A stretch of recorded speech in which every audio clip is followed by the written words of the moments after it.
আসসালামু আলাইকুম সবাইকে আবারও একবার রমজান মোবারক। তো আজকে একটা রোজা হয়ে গেল আর আজকে প্রথম রোজার দিন ইফতারে আমি কি বানিয়েছিলাম চলুন আপনাদের সাথে সেটাই শেয়ার করি। আজকে বানিয়েছিলাম আমি চিকেন চপ। এটা বানানো কিন্তু খুবই সহজ, আপনারাও চাইলে এটা বাড়িতেই ট্রাই করতে পারেন।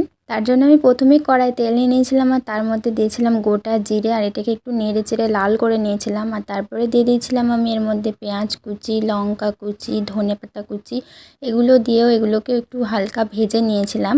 তারপরে দিয়েছিলাম হলুদ, লঙ্কা, জিরে, নুন আর একটু ধনে গুঁড়ো। আর এগুলোকে দিয়ে আমি একটু মিক্স করে নিচ্ছিলাম। আর তারপরে আমি দিয়ে দিয়েছিলাম আদা রসুনের পেস্ট।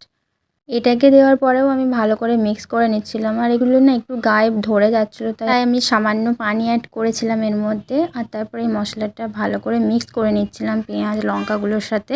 আর তারপরে আমি এখানে সিদ্ধ করে রাখা চিকেনটাকে ছোট ছোট করে কুচিয়ে নিয়েছিলাম। আর এই কুচিয়ে রাখা চিকেনটাই এখন এর মধ্যে দিয়েছিলাম। আর এই চিকেনটা একটু ভালো করে মশলাগুলো মাখিয়ে নেওয়ার পর এর মধ্যে আমি সিদ্ধ করে রাখা আলু দিয়ে দিচ্ছিলাম।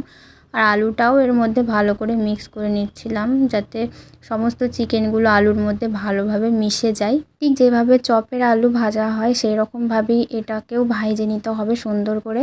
ভাজা আমার হয়ে গেছে আর তারপর আমি সুন্দর করে এরকম গোল গোল করে নিয়েছিলাম। এবার এগুলোকে ভাজার পালা, কিন্তু তার আগে আমি এখানে বেসনের মধ্যে কর্নফ্লাওয়ার আর একটু জিরে অ্যাড করেছিলাম। দিয়ে এটা বেসনের মধ্যে ডুবিয়ে আমি ব্রেড ক্রামসের মধ্যে কোট করে নিয়েছিলাম। আর তারপরে গরম তেল দিয়ে দিয়েছিলাম কড়াইয়ের মধ্যে।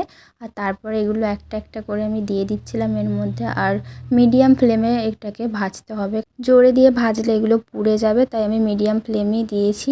আর তারপরে আমি উল্টে দিয়েছিলাম, দেখুন কি সুন্দর কালার আসছে না। আমি একে একে করে সবগুলো ভেজে নিয়েছিলাম। আর এই ছিল আমার আজকের চিকেন চপের ফাইনাল লুক।